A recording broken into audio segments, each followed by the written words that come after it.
শনিবার দিন বিকেলবেলায় কিন্তু আসানসোলে একটা বেশ ভালোই কালবৈশাখী হয়েছে। তার প্রকোপ কতটা সেটা পরে জানতে পেরেছি।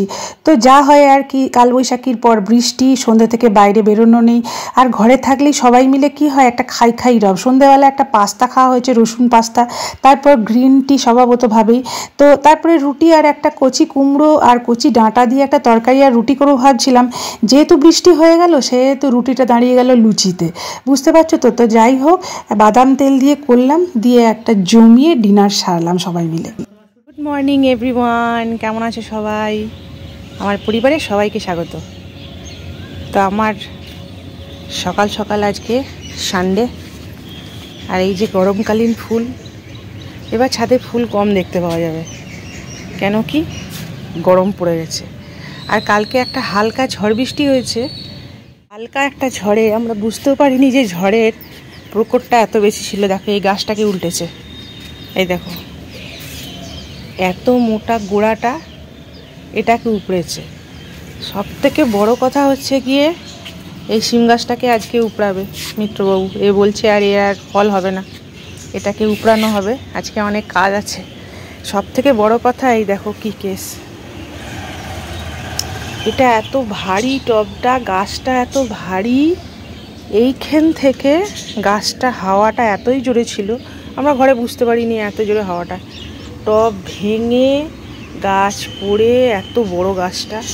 এবার এই গাছটাকে তোলা যে কি কষ্ট হবে না। দেখো গাছটা কত সুন্দর হয়েছে, পড়ে গেল। ওই জন্য এখন কেউ আর ছাদের কার্নিশে আর কেউ টব রেখো না, এরপরে ঝড়ের দিন আসছে।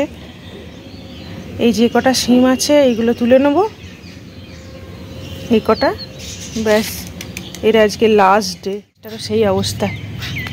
আমি শালিনীর কাছ থেকে এক ব্যাগ শীতের জামা কাপড় এনেছি, সেইগুলো এখন কাচবো। আজ আর কাচবো না, বুঝলে তো। এই ফুলটা দেখো কি সুন্দর লাগছে। জানি না এই ফুলটাকে কি ফুল বলে, তোমরা বলতে পারবে হয়তো। যাই হোক, এটা জেডটা দেখো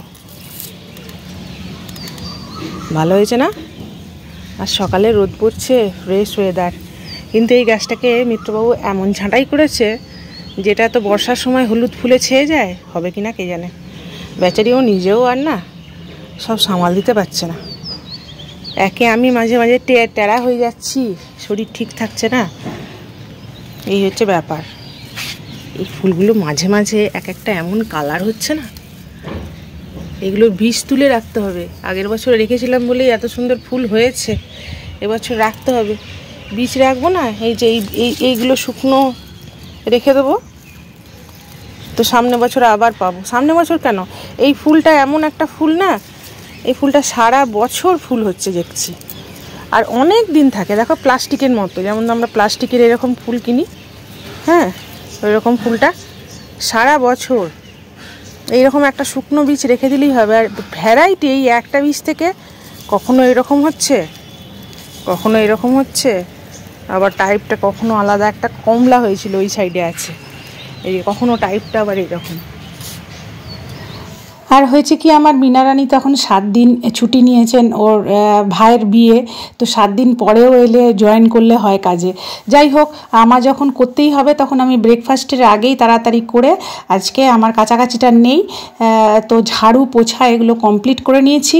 আর ওদিকে মিত্রবাবু প্রাণায়াম করছে, এদিকে এই দাদা আমার ইন্ডাকশানের সুইচ বোর্ডটা পাল্টাচ্ছে, তো সে কারণে আমি একটু সবজিগুলো এখানে বসে কেটে নিচ্ছি।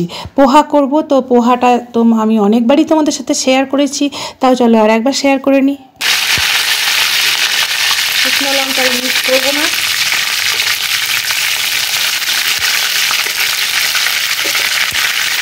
সবজি দেবো।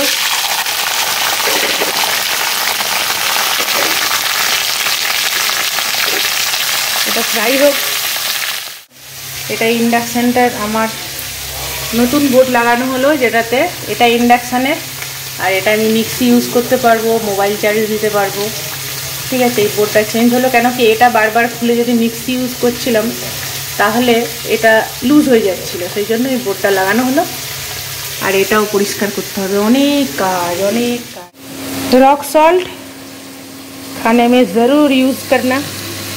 अच्छा, এর মধ্যে কী কী দিয়েছি, চিনি দিলাম, কিশমিশ, আর লবণ, কোনো হলুদ নয়। বাট আই থিঙ্ক তেলটা একটু বেশি দিয়ে দিয়েছি নাকি। বাংলা, ইংলিশ, হিন্দি, ঠিক আছে, গুরুচণ্ডালী দোষ আমার, বুঝেছো বন্ধুরা। চিড়ে, আর এটা হচ্ছে গোবিন্দ চিড়ে, গোবিন্দ চিড়ের পোহা, ফাটাফাটি ফাটাফাটি পোহা। তো বাদাম তেল দিয়েছি তো। এই দেখো এখানে পোহা আর বাসি লুচি ভাগ হচ্ছে। আমি লুচিকে তরকারি খেতে চাই না, আমি পোহাই খাবো।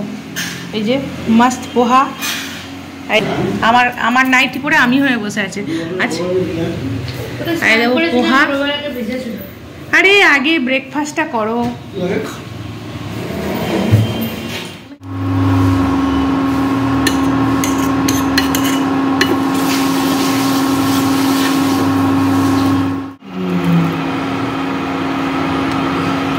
খারাপ চাই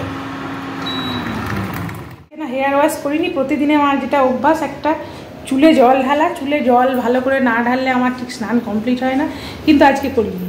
হ্যাঁ, আজকে আর জল ঢাললাম না। যাই হোক, চান পুজো হয়ে গেছে, এবারে রান্না বান্না করব। আর দেখি মিত্রবাবু কী সব বাজার টাজার এনেছে, মাছ এনেছে, চিকেন এনেছে। কী হবে, চিলি চিকেন রাত্রেবেলার জন্য।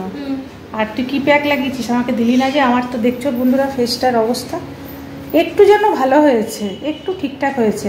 আর জিম যাচ্ছি না লাস্ট 2 উইক, 2 সপ্তাহ খালি এটাই করে। লাস্ট 2 সপ্তাহ ধরে আমি ব্যায়াম করতে যাইনি, যার ফলে বুঝতে পারছো ছোটা হাতি শাক খাইনি। সেই জন্য লাউ শাক এনেছে। তৃষা, তুই কালকে চলে যাবি? লাউ শাক এসছে, কী যেন বলে, ছাঁচি পেঁয়াজ এসছে, পুরো গরমের খাবার উপস্থিত, তার সঙ্গে মটরশুঁটি। আর ফ্রিজে অলরেডি আমার মটরশুঁটি আছে। কি বলবো বলো তো, কিচ্ছু চাইনি আমি আজীবন ভালোবাসা ছাড়া। সেটা হচ্ছে কি, কিচ্ছু চাইনি আমি আজীবন সবজি পাতি ছাড়া। দেখো বুঝেছো, এরকম হিন্দি সিনেমায় ভিলেনগুলোর মাথাটা ধরে নায়কগুলো এরকম জলে চুবায় না? আমি ধরবো এখানটা তোর।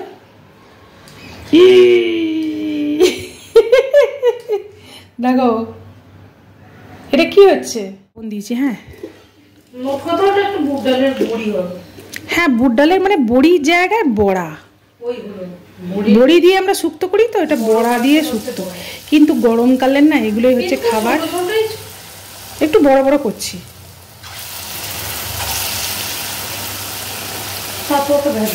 সংসারে মুশকিল কি বলো তো বন্ধুরা, তুমি একা রাঁধুনি না, ঠিক আছে, তুমি সেখানে সর্বে সর্বা। এরপরে হয়ে গেছে আমার বড় মেয়ে এক বিশাল বড় রাঁধুনি, এরপরে শালিনী মিত্র আর এক বড় রাঁধুনি হয়ে গেল, ঠিক আছে। মানে প্রবলেম আমার, বুঝতে পারছো, আমি কোনো গাফিলতি কিন্তু করতে পারবো না। কোথাও গাফিলতি করতে গেলে ক্যাঁক করে এসে ধরবে আমাকে। এই দেখো বন্ধুরা, বড়া ভাজা কমপ্লিট। এবার সেই তেলেই কয়লাটা ভেজে নেব। না, সেই তেলেই না, লাইটটাকে ভাজবো না, করলাটাকে ভাজবো এবং সামান্য লবণ দিয়ে করলাটাকে খুব ভালো করে ভেজে নিতে হবে। করলাটা ভালো করে ভেজে এখানে রাখা পেঁপে, বিনস, আলু এগুলোকে একসঙ্গেই ভাজবো, আলাদা আলাদা করে ভাজার কোনো সিন নেই। এখানে পেঁপে আলুটাকে ভেজে নিয়েছি, পেঁপে আলু বিনসটা ভালো করে ভেজে তারপরেই ডাঁটাটা দিয়েছি। কেন কি, ডাঁটাটা তো খুব নরম। আর মশলা দিয়েছি শুধুমাত্র লবণ, red chilli powder, Kashmiri red chilli powder, অল্প আদা। রাঁধুনি নেই, এটাতে রাঁধুনি কাজে লাগতো। এটা এই রকম করে মাখানো, আবার ঢাকা দিয়ে দেবো।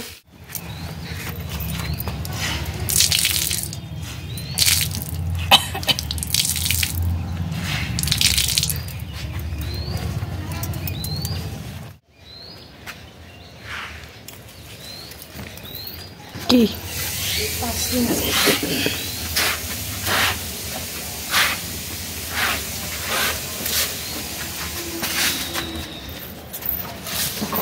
কটা বেরোলো? দেখো বাবা, তোমার পায়ে পিঁপড়ে চেপে গেছে।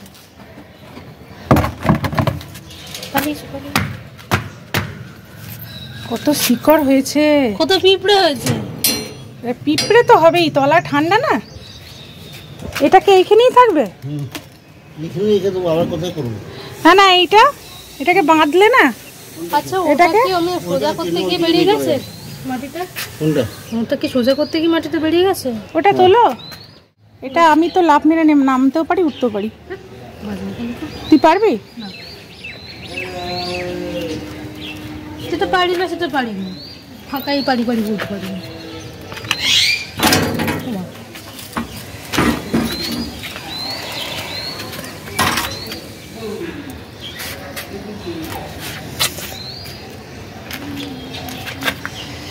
আমি ধরবো? আমি যেটা বললাম ওটা করলে না, সামনেটা একটা কাপড় দিয়ে বাঁধতে হতো, না বাঁধলে ওটা ধরতেই পারবো না। নাহলে আমি নিচে যাবো, কি দুজনে ধরবো? হ্যাঁ, এটা কোন দিকে? হ্যাঁ, এটা গাছটা বড় হয়েছে কম, বাপ রে। শুনলি একাই 100 ধরে ওই কালো টপটার উপরে বসিয়ে দে। এটা মাটি নেই তো। ও তলাতেই তো মাটি আছে। দাঁড়া ধরি। হ্যাঁ, সেটা ধরতেই হবে। পড়বে না। এই জয় শ্রীরাম। গ্রিপ নিতে দাও। আরে ঢুকে দাও। হ্যালো, জয় শ্রীরাম করলে কি যেন ভারী। বাপ রে, তোর পক্ষে সম্ভব? এটা গাছটা হয়েছে দেখো বন্ধুরা, ওহো দারুণ হয়েছে, কিন্তু অনেক স্পেস নিচ্ছে। স্পেস দেখো। মিত্র বাবা এখন কাজ করছে। আমার বাবা শুক্তো পুড়ে যাবে, পাল্লাই। ভাজাটা দিয়ে দিলাম, আর পেঁপে আলু আমার সবজি সমস্ত সেদ্ধ হয়ে গেছে। এটা এবার রেডি। আমার কাছে রাঁধুনি মশলা নেই, এই সময় একটু রাঁধুনি মশলা আর এই যে ময়দা আর দুধ। ময়দাটা কি হবে তোমার, ঝোলটা একটু মোটা করবে, কেন কি আমি তো কোনো গুঁড়ো মশলা ব্যবহার করিনি, এই জন্য ময়দা। এটা একটু করলাটা একটু নরম হোক, হয়ে গেছে, ঢাকা দিয়ে দিলেই নরম হয়ে যাবে। এই সময় এটা দিয়ে দেবো। হ্যাঁ, এটা দিয়ে দিলাম। এরপরে পিসা এটাতে একটু জল দে, বড়াগুলো দিয়ে দেবো। এটাতে একটু জল দে সামান্য, বড়াগুলো দিয়ে দিলাম। একটু, হ্যাঁ একটু বেশি দেখি দে, সামান্য বেশি, অনেক বেশি না। আচ্ছা এটা দে, তুই দে। সবটাই দে। আচ্ছা এটাতে একটু চিনি অ্যাড কর, রাঁধুনি মশলা দিলে ভালো হতো, রাঁধুনি মশলা নেই। রাঁধুনি মশলা দিয়ে কুমড়োর তরকারি কি সেরা হয় দেখেছো? হ্যাঁ ভালো হয়। আচ্ছা এটাতে কাঁচা লঙ্কা অ্যাড কর, দেখি। হ্যাঁ একটু দে, অতটা দিস না। বাস, এটা তিতো আইটেম না। ঘি অ্যাড করা হয়ে গেছে, রেডি। কি এই দেখো বন্ধুরা, শুক্তো রেডি। ঠিক আছে, শুক্তোতে আমি হলুদ দিই না, শুক্তোতে হলুদ দিতে আমার ভালো লাগে না। শুক্তো সাদা হবে, সেটাই দেখতে ভালো লাগে। আর এই যে মছলি, এই সব কটা মছলি করে নেবো, থাকলে কাল থাকবে। তো মছলিটা করবো গিয়ে সর্ষে বাটা। এই যে আমার নিরামিষ মাছ ঝাল দেয়া রেডি, যার মধ্যে একটু খাঁটি সর্ষের তেল দিয়ে নামান। ওহো, কে বলে সানডে মাটন চিকেন না হলে জমে না, এরকম একটা সর্ষে বাটা হলে তো অবশ্যই জমে। কেন কি আমি মাছ ভালোবাসি। আর ওদিকে ভাত বসিয়ে দিয়েছি। তো আজকের মতো তামঝাম কমপ্লিট। এরপর সব থেকে কঠিন বিষয় কি বলো তো, কড়াই মাজা। বাপরে বাপ, সব থেকে কঠিন কাজ। বাস ডাল করে নি তো, আর ঝোলটা মারবো না, কমপ্লিট রান্না। বাকি আছে সেটা হচ্ছে গিয়ে এটা